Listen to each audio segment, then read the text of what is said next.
বাসন্তী highway মিনাখার জয়গ্রামে দুর্ঘটনাস্থলের সকালের চিত্র। গতকাল রাতে মিনাখার জয়গ্রামে যে বাস দুর্ঘটনা হয়েছিল সেই ঘটনাস্থলে দুর্ঘটনায় ক্ষতিগ্রস্ত দোকান ও পার্শ্ববর্তী বাড়ি পুলিশ নো এন্ট্রি জোন করে দিয়েছে। ইয়েলো টেপ দিয়ে ঘিরে দিয়েছে এলাকা। প্রশাসনের উপস্থিতিতে বাড়ির সদস্য এবং যে দোকানে প্রথম আঘাত হয়েছিল সেই দোকানের পরিবার ভাঙাচোরা স্তূপের মধ্যে প্রয়োজনীয় জিনিসপত্র খুঁজে বেরোনোর চেষ্টা করছেন সকাল থেকে। এলাকায় গ্রামের মানুষের ভিড়। পাশাপাশি যে 3টি দেহ মিনাখা হাসপাতালে আছে সেই দেহগুলি আজ ময়না তদন্তের জন্য বসিরহাট মহকুমা হাসপাতালে নিয়ে যাওয়া হবে। সেখানে ময়না তদন্তর পর 3 জনের দেহ তাদের পরিবারের হাতে তুলে দেওয়া হবে।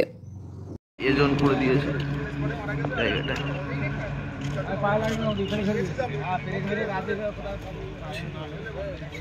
কটার দিকে?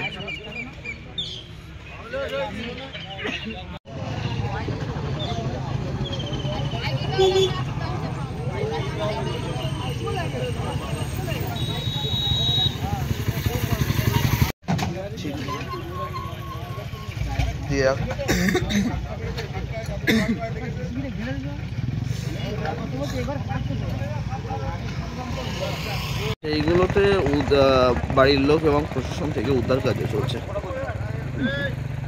ওই জিনিসপত্র আছে কিনা বা জিনিসপত্র সব তো গুড়িয়ে গেছে। হ্যাঁ হ্যাঁ হ্যাঁ 3টে এজন করে দিয়েছে জায়গাটা।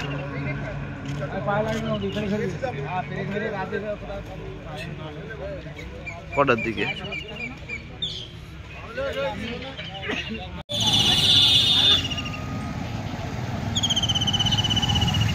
ঠিক আছে। ইয়েলো রেড নয়, ইয়েলো।